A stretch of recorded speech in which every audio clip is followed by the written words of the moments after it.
19. No, eso fue lo de Ana, la de purificación. Yo siempre las hago.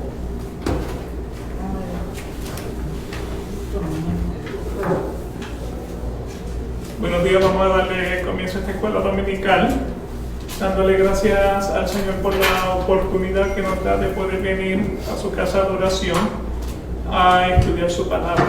Padre, te damos gracias porque tú eres bueno para siempre, tu misericordia. Grande eres sobre todas las cosas, Señor. Te damos gracias por la oportunidad que tenemos de venir a tu casa de oración a estudiar tu palabra. Permite, Señor, que podamos salir llenos, nuestro espíritu rebosando de las cosas grandes que tú tienes para nosotros, las cosas que nos vas a enseñar. Para gloria y honra de tu nombre te damos gracias. Amén, amén y amén. Bien, estamos en la Confesión de Fe, capítulo 6, sección 5, la cual claramente establece el hecho de que el hombre regenerado, a pesar de ser regenerado, peca. Entonces, esta sección nos ha levantado unas inquietudes, o sea, 3 preguntas para ser más específicos. ¿Quién es el regenerado? ¿Cómo y cuándo el hombre es regenerado? ¿Y por qué razón, si el hombre es regenerado, sigue siendo pecador? Eso es prácticamente lo que hemos estado hablando. Y para esto, pues hemos dicho que regeneración es sinónimo de un nuevo nacimiento. O sea, el nuevo nacimiento, Jesucristo pues lo describe, lo introduce en Juan capítulo 3, cuando está hablando con Nicodemo acerca del nuevo nacimiento, o nacer de nuevo. Buenos días, hermana María, ¿usted no ha recibido el último paquete? Creo que sí. Verifico si lo que no lo devuelvo. Ok. Gracias. No, gracias. Gracias. Entonces, pues, o sea, Jesucristo nos introduce el tema del nuevo nacimiento, donde le dice a Nicodemo, tienes que nacer del agua, tienes que nacer del Espíritu, para que puedas ver el reino de Dios. Eso es lo que le dice. Nicodemo le pregunta, entonces, ¿cómo ocurre esto? Y el Señor le dice, mira el viento, ves que sopla, oyes el ruido, pero realmente no lo ves. Tú no sabes de para dónde viene ni para dónde va. Así es el nuevo nacimiento. Así es el que nace del Espíritu de Dios. Entonces utilizamos en este nuevo nacimiento, por la analogía del nuevo nacimiento, utilizamos entonces el ejemplo de, del ladrón en la cruz. ¿Cómo es que el ladrón en la cruz recibe ese nuevo nacimiento? Entonces, pues, quedamos también con una inquietud. O sea, porque Mateo y Marcos nos dan una historia, pero Lucas nos revela 4 acontecimientos adicionales. Entonces queda la inquietud, la Biblia se contradice. Y realmente la Biblia no se contradice, la Biblia se complementa. O sea, cosas que no fueron reveladas en el Antiguo Testamento, pues las hemos visto darse al lugar en el Nuevo Testamento. O sea, no es que se contradice, es que se complementa. Y el ejemplo que estuve utilizando para ese complemento, pues fue nuevamente, hice el ejemplo de que el hermano Aparicio y el hermano Rotundaro tuvieron una discusión, tuvieron una pelea, y luego entonces se reconciliaron. Entonces 2 personas pudieron haber visto el mismo evento desde 2 puntos de vista diferentes. O sea, a la hora de ir al juicio, el abogado le pregunta, ¿y qué fue lo que usted vio? Bueno, yo los vi a golpes. ¿Ok? Si estaban a golpes, pues está bien. Entonces el segundo testigo, ¿qué fue lo que usted vio? No, yo cuando entré los vi que se estaban reconciliando. No sé por qué se estaban reconciliando. Bueno, ¿y cuándo usted llegó? Bueno, yo llegué a las 9:05. ¿Y cuándo llegó el otro? Yo llegué a las 9. Entonces, pues nuevamente, no es contradicción. es que uno vio una cosa y otro vio otra cosa. Entonces ya se están complementando el tema de los testigos. Y eso es prácticamente lo que vamos a ver entonces con Mateo y Marcos. O sea, cuando estamos comparando Mateo y Marcos con Lucas, donde se va a complementar la historia. O sea, entonces, ¿qué fue lo que vimos en esa historia? O sea, en esa historia hemos dicho que desde el arresto de Jesucristo hasta el Calvario, lo que hubo fue un circo de burlas y blasfemias. O sea, Jesús fue arrestado a eso de la medianoche después de haber completado la última cena en el Monte de los Olivos. De ahí entonces fue enviado al Sanedrín, donde en el Sanedrín ya lo habían, juzgado como reo de muerte, porque él decía que él era el Hijo de Dios. Juzgado y sentenciado. Y sentenciado, gracias. O sea, entonces sentenciado a muerte, pero como los judíos no tenían el poder, no tenían la potestad de imponer la pena de muerte, tienen que esperar entonces a ir donde Pilatos, y eso entonces ocurre a las 6 de la mañana del día viernes. Va donde Pilato, de Pilato entonces va a Herodes, Herodes regresa a Pilato, entonces él es sentenciado a muerte y crucificado, o sea, crucificado como el rey de los judíos. Y entre medio pues vimos también en la historia, o sea, cómo lo golpeaban, cómo se reían de él. O sea, cuando está ahí en la cruz del Calvario, dice: tú que destruyes el templo en 3 días lo reedificas, sálvate a ti mismo, desciende de la cruz, muéstranos que tú eres el Hijo de Dios. Y Jesús callado la boca. Nos dice también, o sea, que estos pues se burlaban, lo injuriaban, se burlaban de él. De hecho, el recuento de Mateo y de Marcos establece que junto con los escribas, con los sacerdotes, se burlaban de él y decían: a otro salvó, a sí mismo no puede salvarse, que este Cristo, el Rey de Israel, descienda ahora de la cruz para que veamos y creamos. Y los que estaban crucificados con él también lo insultaban: no eres tú el Cristo, sálvate a ti y sálvanos a nosotros. Ambos están en ese momento injuriando, blasfemando en contra del nombre del Señor Jesús. ¿Cuáles son las primeras palabras de Jesucristo en la cruz? Padre, perdónalos porque no saben lo que hacen. O sea, anteriormente en el recuento tenemos 2 de los ladrones están insultando y blasfemando. Cristo dice: Padre, perdónalos porque no saben lo que hacen. Uno de los ladrones sigue: no eres tú el Cristo, sálvate a ti mismo y a nosotros. ¿Qué pasó con el otro? Se quedó callado. Entonces el otro dice: ni siquiera temes tú a Dios a pesar de que estás bajo la misma condena.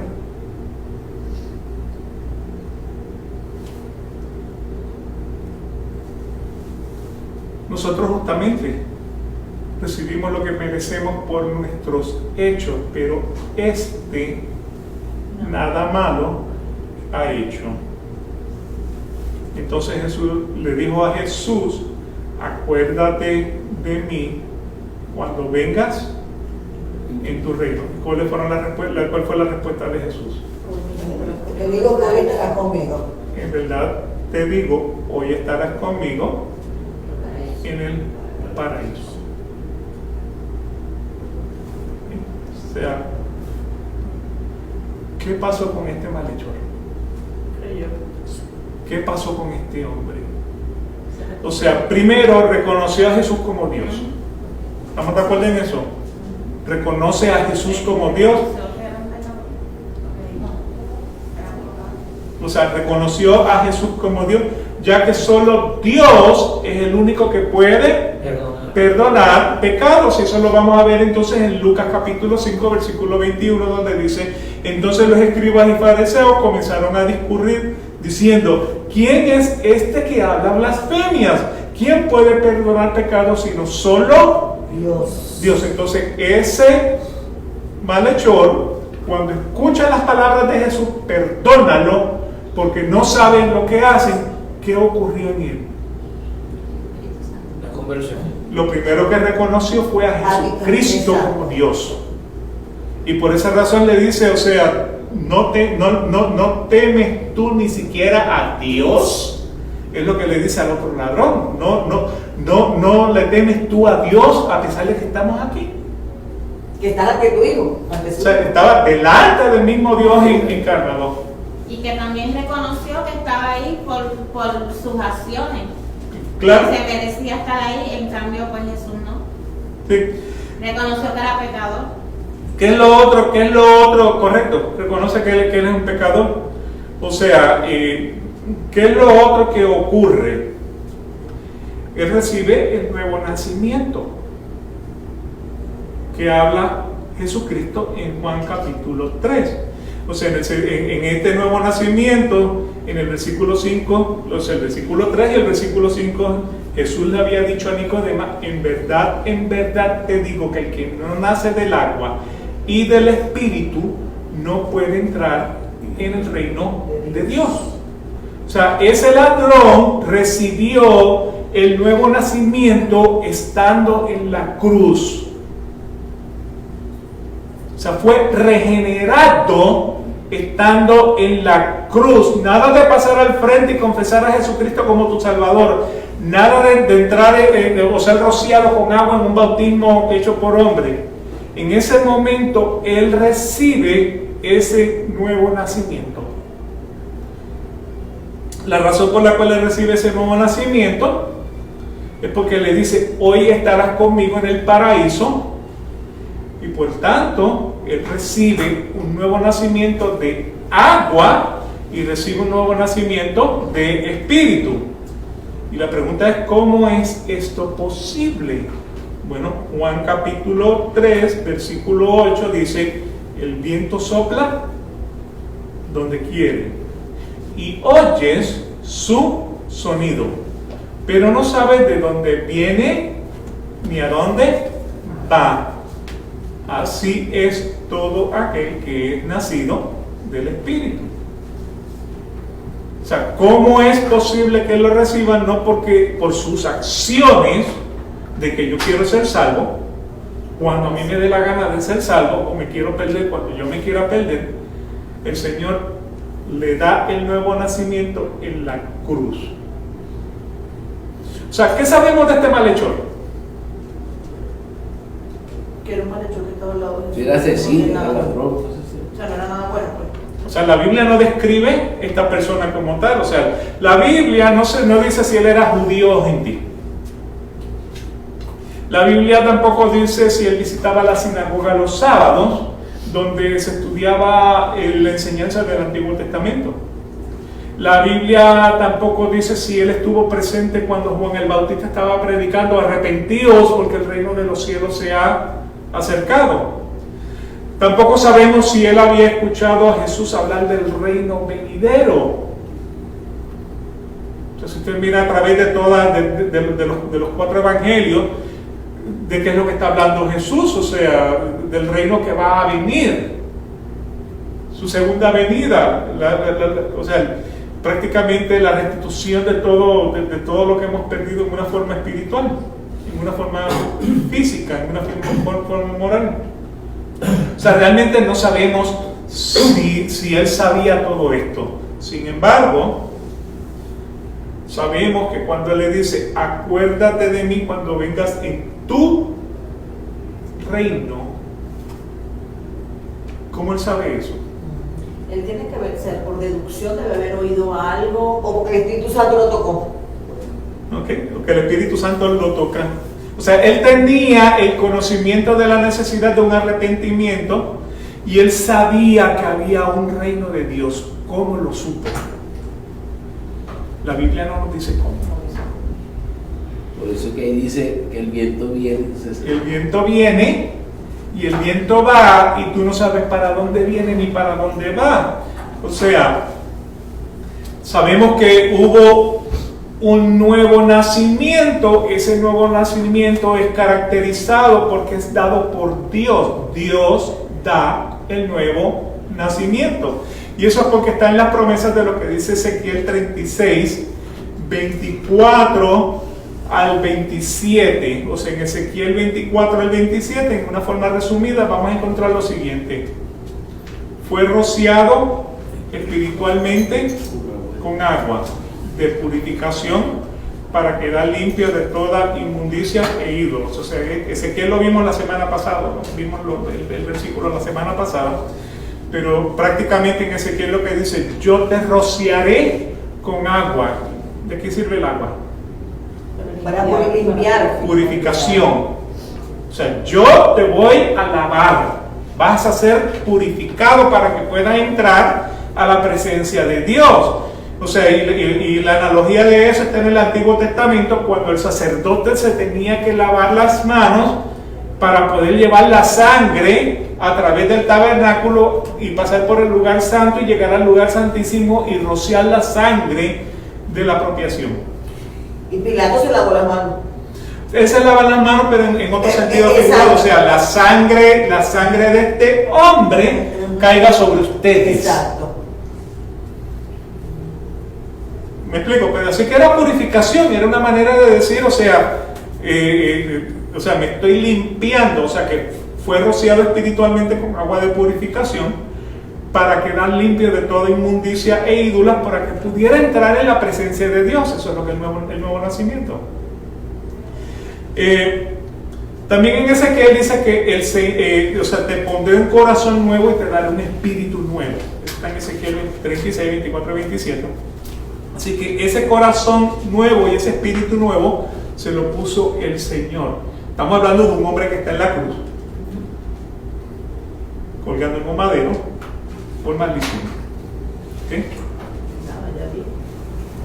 El Señor le dio un corazón de carne y le quitó el corazón de piedra. Nuevamente, esa es la promesa del nuevo pacto. El Señor lo llenó de su espíritu para que anduviera en los estatutos y que cumpliese cuidadosamente las ordenanzas de Dios. Así que nuevamente, la promesa del nuevo pacto que aparece en Ezequiel 36 para los propósitos de la regeneración, para los propósitos del nuevo nacimiento, este ladrón que está en la cruz lo recibe en ese momento. Entonces, ¿cómo el malhechor recibe ese nuevo nacimiento? ¿Cómo el malhechor recibe ese nuevo nacimiento? Bueno, lo hemos visto en Romanos 9, de 14 al 16, donde dice: ¿qué diremos entonces? ¿Hay injusticia en Dios? Dios no es, de ninguna manera Dios es injusto. En el versículo 15 dice: porque Él dice a Moisés: tendré misericordia del que yo tenga misericordia y tendré compasión del que yo tenga compasión. Como esto está hablando de la elección, está hablando de la salvación, el versículo 16 destaca: así que no depende del que quiere ni del que corre. O sea, lo que quiere decir es: la salvación no depende del que quiere ni del que corre. La salvación depende de quién. La misericordia de Dios. De que Dios tenga misericordia de un hombre pecador que no se merece la salvación. Piense nuevamente, ¿qué pasó con el ladrón en la cruz? O sea, que no fue por su mérito. no hizo nada. Él no hizo nada.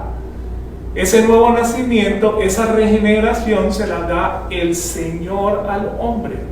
¿Por qué razón? Porque tiene misericordia del que quiere tener misericordia.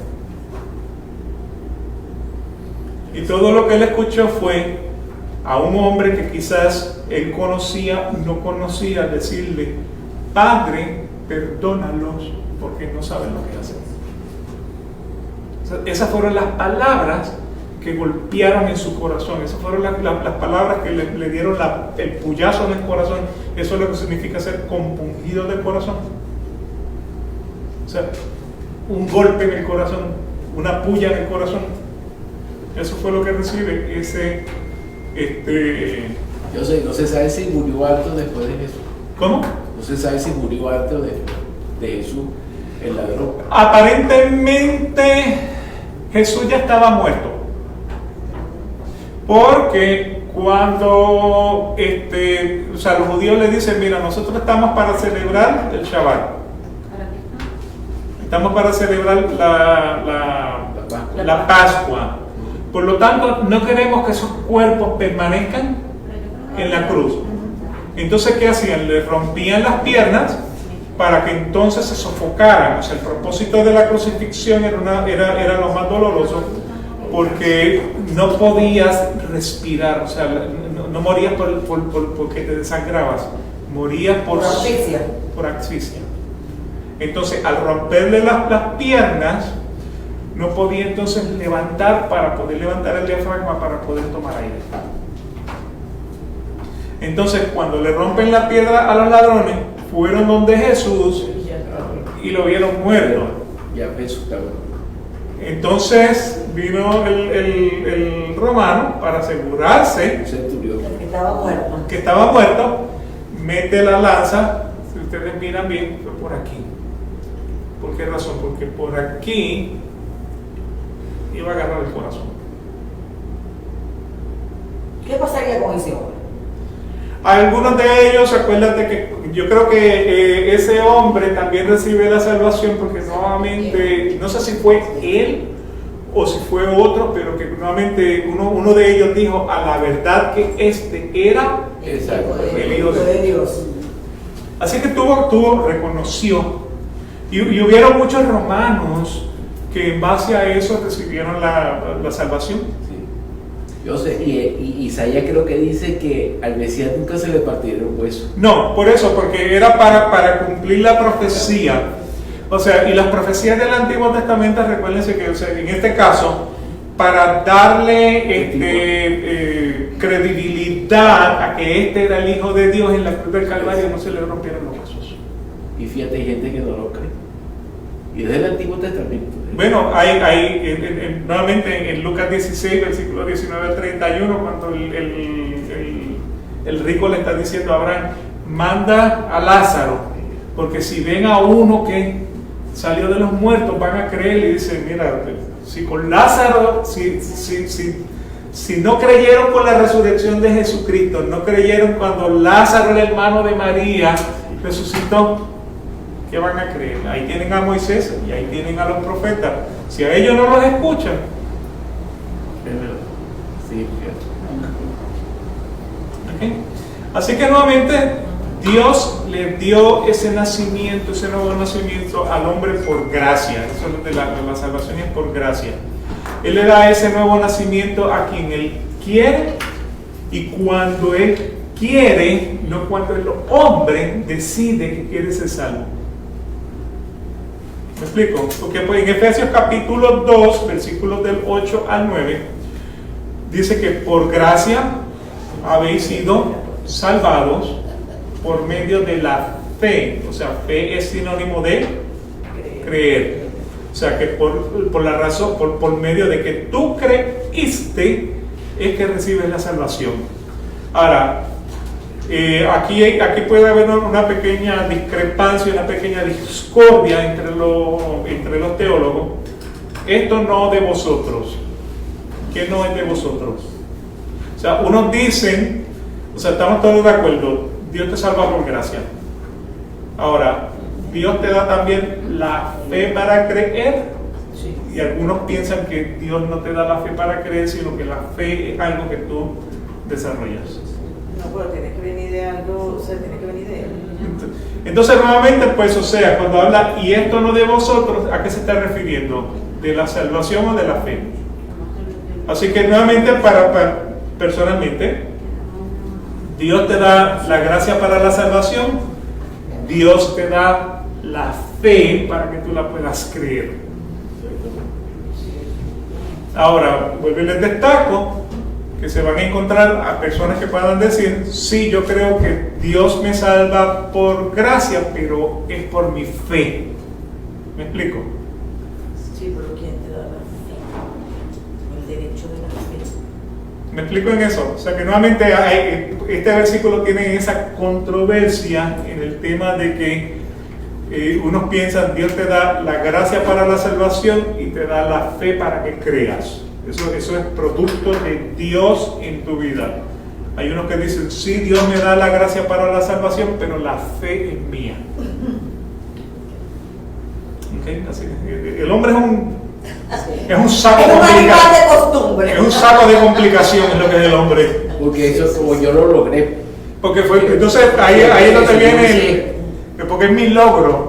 Y ahí está el yoísmo presente. Sí. Claro. Entonces la confusión con lo del tema del libre albedrío es que yo tengo el libre albedrío. O sea, en el libre albedrío, en el pensamiento del libre albedrío, yo soy árbitro de mi destino. Como yo puedo decidir si quiero ser salvo, si quiero ser condenado, pues o sea, eso excluye a Dios de la decisión de la salvación. ¿Pueden ver el contraste? Y ahí es donde entonces crea la controversia. Así que el versículo lo que dice es, por gracia habéis sido salvados por medio de la fe. Porque creíste, Dios te salva. Ahora, tanto el creer como la salvación son productos de Dios. O sea, son dados por Dios, porque dice, o sea, sino que es don de Dios. La palabra don significa es dado por Dios, es un regalo otorgado por Dios. Versículo 9, no por obras para que nadie se gloríe. No por obras para que yo. ¿Ah? Para que no diga yo, porque yo estuve también en la cruz del Calvario con Jesucristo, fui salvo. Que me explico en eso. Así que nuevamente, salvación es algo que Dios te da cuando tú crees, pero tanto el creer como el hacer, el querer como el hacer, es Dios que te lo da.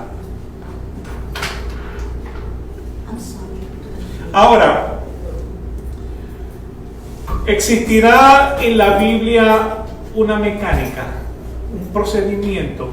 O sea, nosotros estamos como que tenemos que ver las cosas en pasos. O sea, ¿qué viene primero, la gallina o el huevo? Ahí está, muy bien. La pregunta era si peluche, como dicen. Claro, o sea, habrá una mecánica, habrá algún tipo de procedimientos, de pasos que muestren y que nos lleven a culminar con un nuevo nacimiento. ¿Pudiera existir eso en la Biblia? Y la respuesta mía es quizás. Quizás puede que podamos encontrar en la Biblia un procedimiento, pero tenemos que tomar en consideración algunos fundamentos básicos antes de que podamos ver algunos ejemplos, tal como Nabucodonosor o el caso del hijo pródigo. O sea, vamos a ver esos fundamentos básicos para ver si realmente existe algún tipo de procedimiento mecánico, entre comillas, que nos pueda llegar a ese nuevo nacimiento.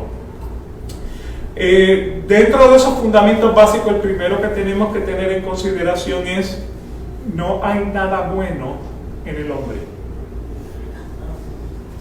No hay nada bueno en el hombre, hermano, no me insulte. Sí, porque si en clases anteriores has planteado que el hombre que está en el vientre de su madre es pecador, nace pecador, ¿verdad? Indudablemente en él no puede haber nada bueno. No hay nada bueno. Y eso entonces lo que nos describe Romanos capítulo 3, versículos del 10 al 20, donde dice, como está escrito: no hay justo, ni aún uno. No hay quien entienda, no hay quien busque a Dios. Todos se han desviado, a unas se hicieron inútiles. No hay quien haga lo bueno. No hay ni siquiera uno. Él era uno, Pablo. Sí, claro. Sepulcro abierto en su garganta, engañan de continuo con su lengua, veneno de serpiente hay bajo sus labios. Llena está su boca de maldición y amargura. Versículo 15, sus pies son veloces para derramar sangre, destrucción y miseria hay en sus caminos, y la senda de paz no han conocido. No hay temor de Dios delante de sus ojos.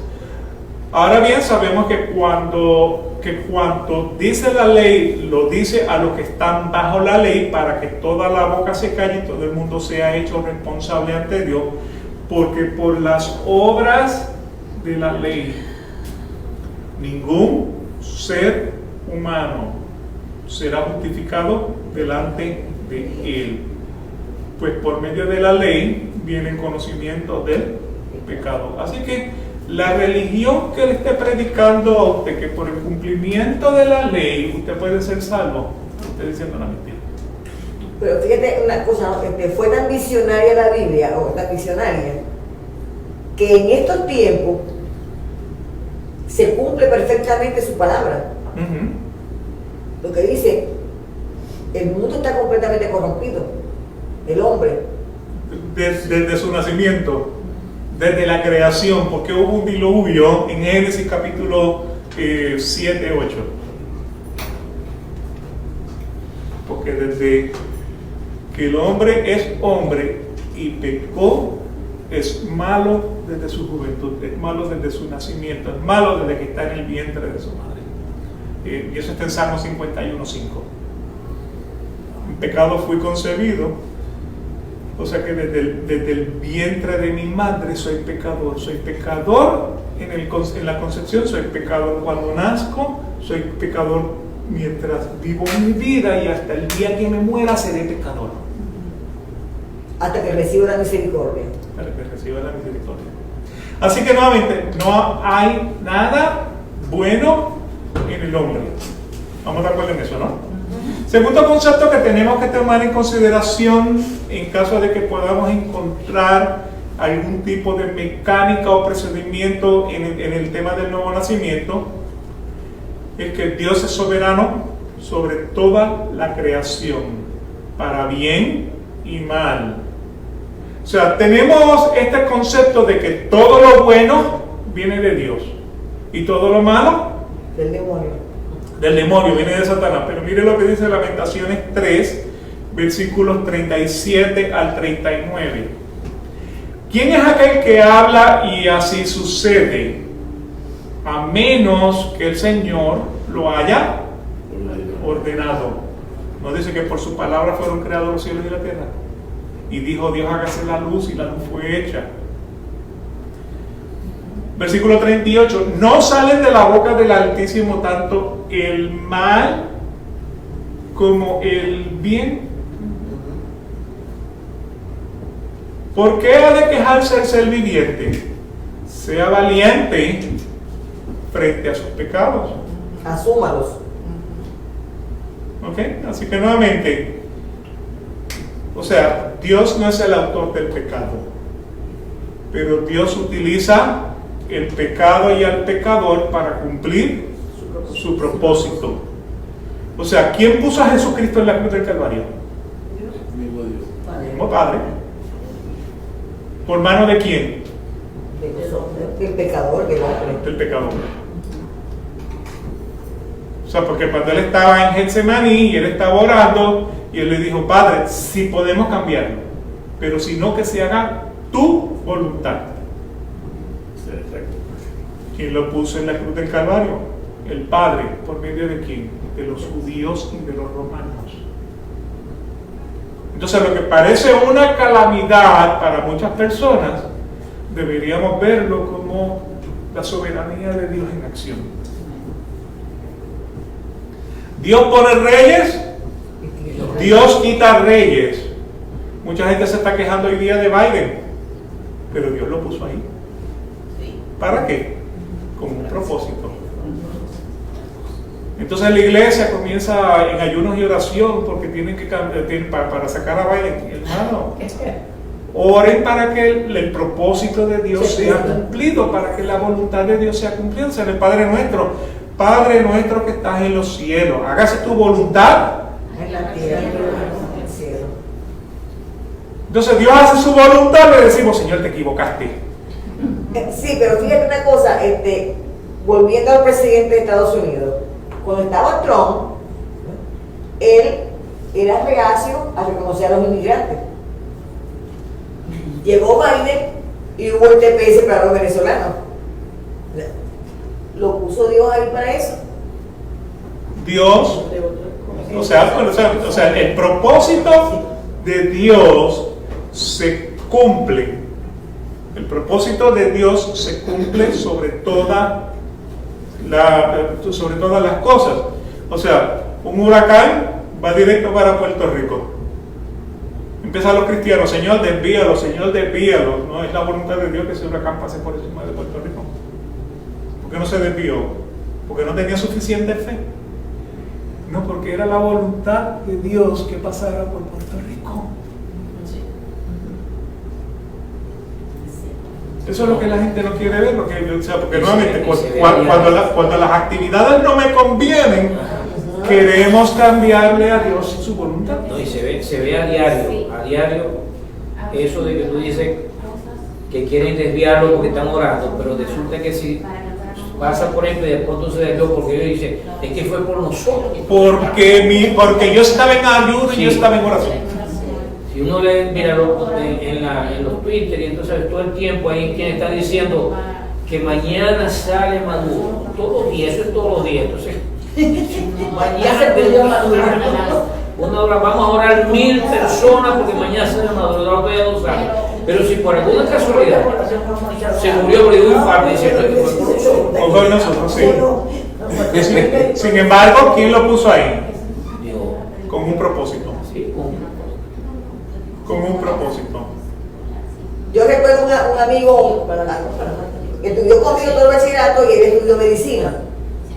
Y una vez conversando, de Dios por cierto, y en el comentario, yo estoy asombrada porque voy a operar a un paciente.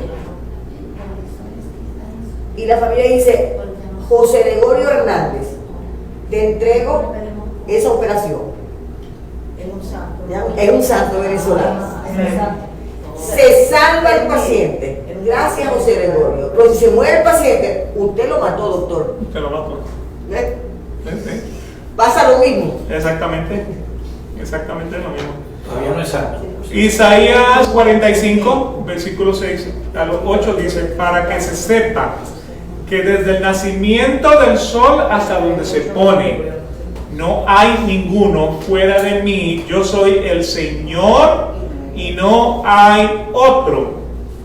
El que forma la luz y crea las tinieblas. El que causa bienestar y crea calamidades. Yo soy el Señor, el que hace todo esto. El Señor no está escondido.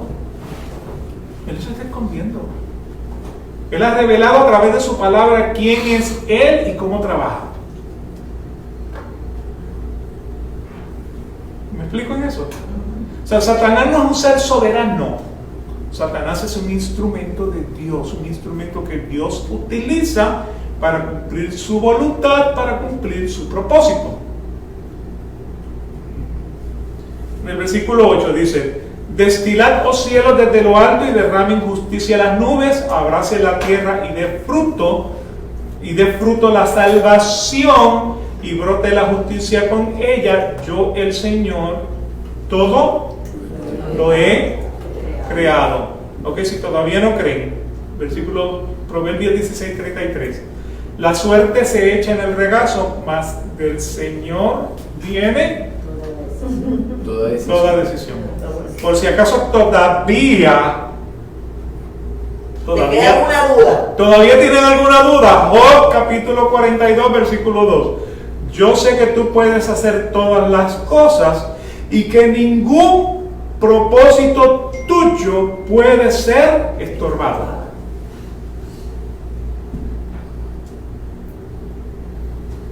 Dios es soberano sobre toda la creación.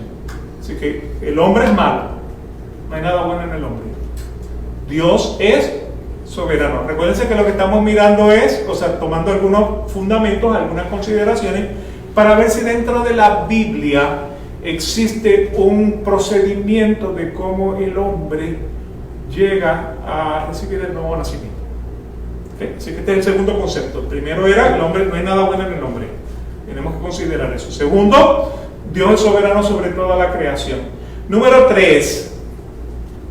La voluntad de Dios es que el hombre se arrepienta para que Él pueda salvarlo.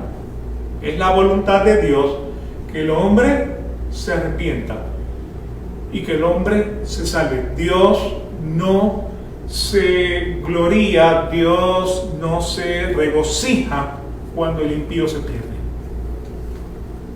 O sea, le da tristeza cuando el impío se pierde. Hechos capítulo 17, versículos 30 y 31. Por tanto, habiendo pasado por alto los tiempos de ignorancia, Dios declara ahora a todos los hombres en todas partes que se arrepientan. Es el deseo de Dios que el hombre llegue al arrepentimiento, porque Él ha establecido un día en el cual juzgará al mundo en justicia por medio de un hombre a quien ha designado, habiendo presentado pruebas a todos los hombres al resucitarle de entre los muertos. O sea, ¿por qué razón el hombre tiene que arrepentirse? Porque viene un día cuando Dios va a juzgar a todo hombre en el mundo por sus acciones. Y el que no esté salvo será condenado. Así que la voluntad de Dios es que el hombre se arrepienta para que Él pueda salvarlo. Segunda de Pedro capítulo 3 versículo 9. El Señor no se tarda en cumplir su promesa, según algunos entienden la tardanza, sino que es paciente para con vosotros, no queriendo que nadie perezca, sino que todos vengan al arrepentimiento. Es la voluntad de Dios que el hombre se arrepienta para Él poderlo salvar. Juan capítulo 6 versículo 40. Porque esta es la voluntad de mi Padre, que todo aquel que ve al Hijo y cree en Él tenga vida eterna, y yo mismo lo resucitaré en el día final. ¿Ok? Así que número 1, el hombre, no hay nada bueno en el hombre. Número 2, Dios es soberano sobre toda la creación. Número 3, la voluntad de Dios es que el hombre se arrepienta y que el hombre sea entonces para él poderlo salvar. El cuarto fundamento que queremos establecer en términos de cómo se recibe el nuevo nacimiento tiene que ver con la providencia de Dios. ¿Qué es la providencia de Dios? La manera en cómo Dios actúa para perdonar, para actuar. Los recursos que Dios utiliza ¿para qué? Para que se logre su propósito. La providencia de Dios son los recursos que Dios utiliza para que su propósito se logre y eso le dé gloria a Él. O sea, por ejemplo, hemos dicho que en la providencia de Dios, Dios utiliza al hombre. O sea, por ejemplo, utilizó a Adán y a Eva para establecer el plan de la redención. O sea, cuando Adán y Eva pecaron, eso no fue sorpresa para Dios. Él sabía que Adán y Eva iban a pecar, pero Él lo permitió.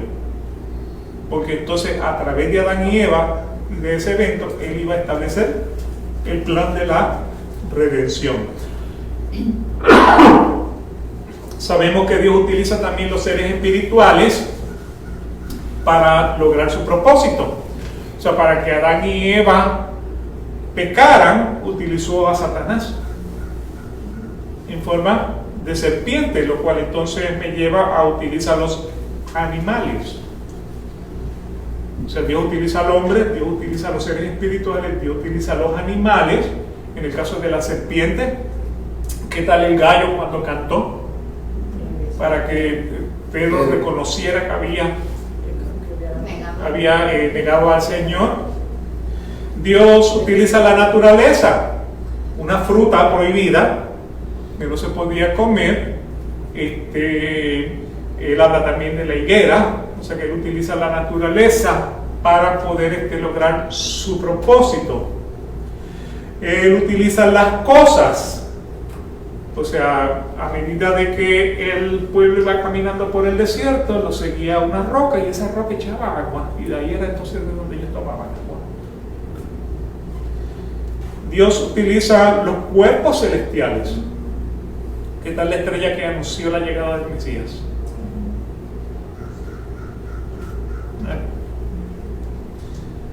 Dios utiliza actos milagrosos que no se pueden explicar. O sea, cuando el ciego ve, cuando el leproso es limpiado, cuando los paralíticos son levantados para que caminen. Cuando nace Sarai. Cuando nace Sarai. Poniéndolo en el presente. Sí, claro, en el presente.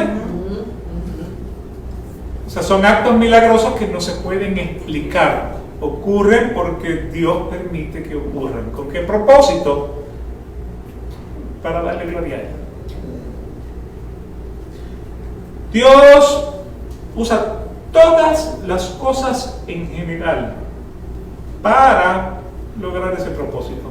Claro, déjenme destacar algo. En ninguno de estos Dios viola el libre albedrío que tiene un hombre, ni tampoco las leyes naturales. Aunque Él pudiera forzar al hombre y forzar la naturaleza. Sin embargo, en 99.9 de los casos que vemos a través de la Biblia, lo que vemos es que Él no viola las leyes naturales. O sea que cuando Adán y Eva pecaron, Él no fue allá y le dijo, no te comas eso porque vas a pecar. Él permitió que Adán y Eva pecaran. O sea que no violó el libre albedrío del hombre. Sin embargo, lo que hizo el hombre sirvió para cumplir su propósito. ¿Me explico? Una cosa que yo no había visto 100% es acerca de la ira de Dios. Cómo la ira de Dios también cumple su propósito. No lo había visto, o sea, pensando en ello fue entonces que, porque mira lo que dice Romanos 1:18.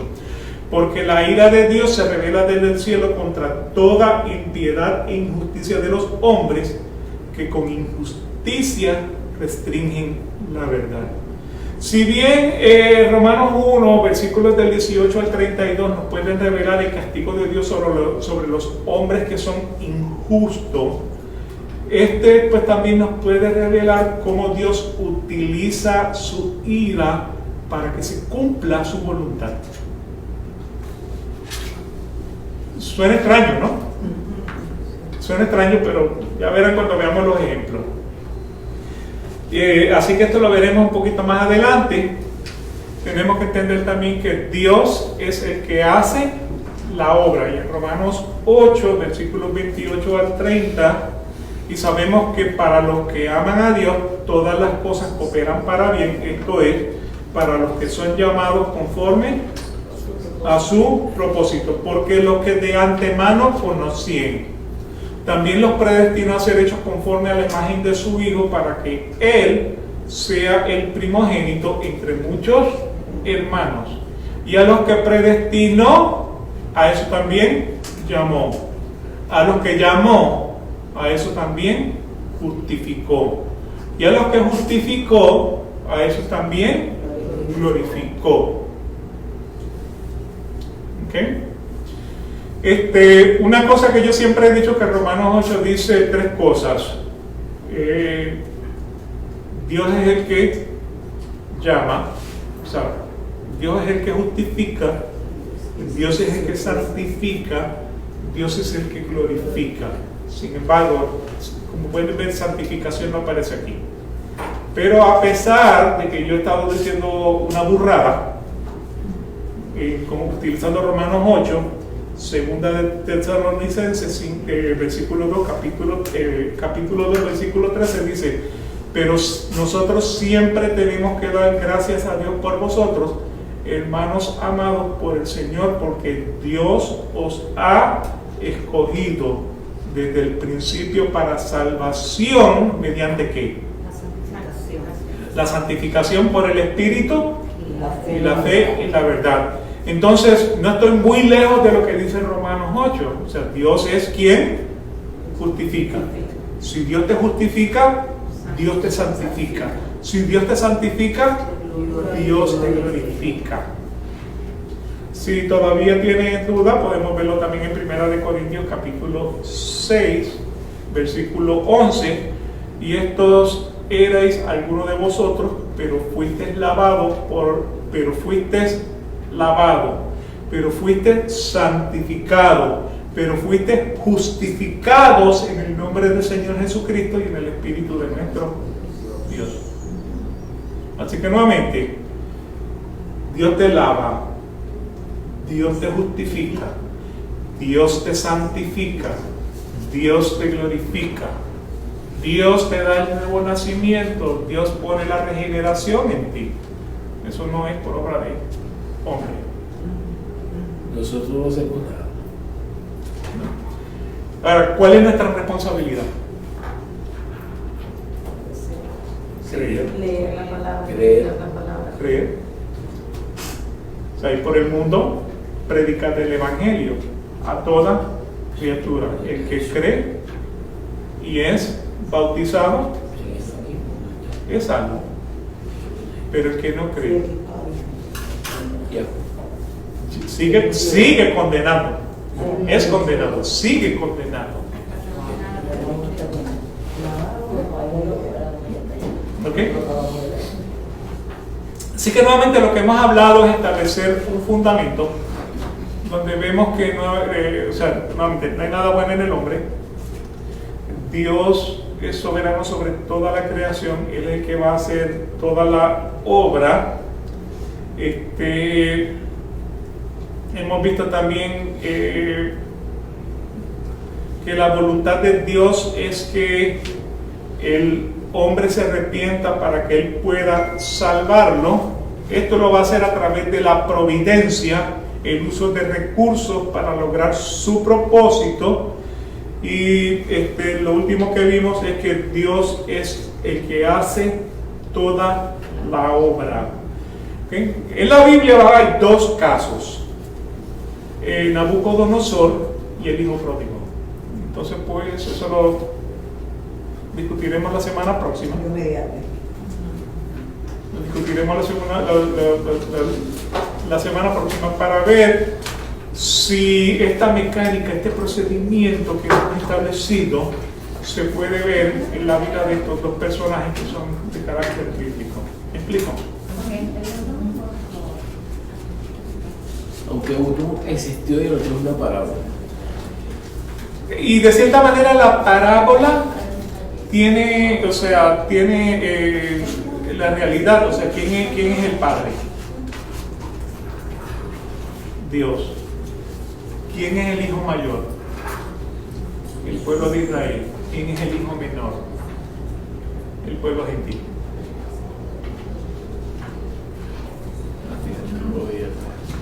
¿Ok? O sea, prácticamente eso es lo que la parábola establece.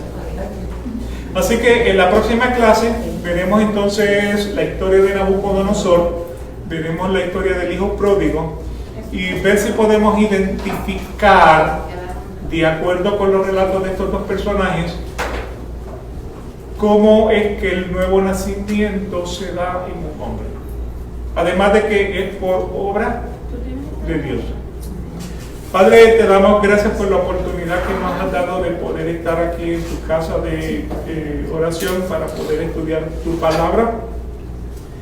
Te damos gracias, Señor, por las cosas que tú nos estás revelando. Te damos gracias porque son cosas, conceptos que salen de la Biblia, no son conceptos hechos por hombre. Te damos gracias porque tú eres el que das la salvación, es toda obra tuya. Señor, ten misericordia de cada uno de nosotros y ten misericordia, Señor, de aquellos que piadosamente te buscan, pero están engañados por falsas religiones. Pon tu palabra, Señor, en su caminar, pon la luz de tu palabra en su camino para que puedan reconocer que tú eres el único Dios y fuera de ti no hay otro. Te pedimos que te quedes con nosotros en el resto del servicio para gloria y honra de tu nombre. Te alabamos, te glorificamos y te bendecimos. Amén. Dios salve a su pueblo y nos vemos entonces en el servicio. Que Dios te bendiga.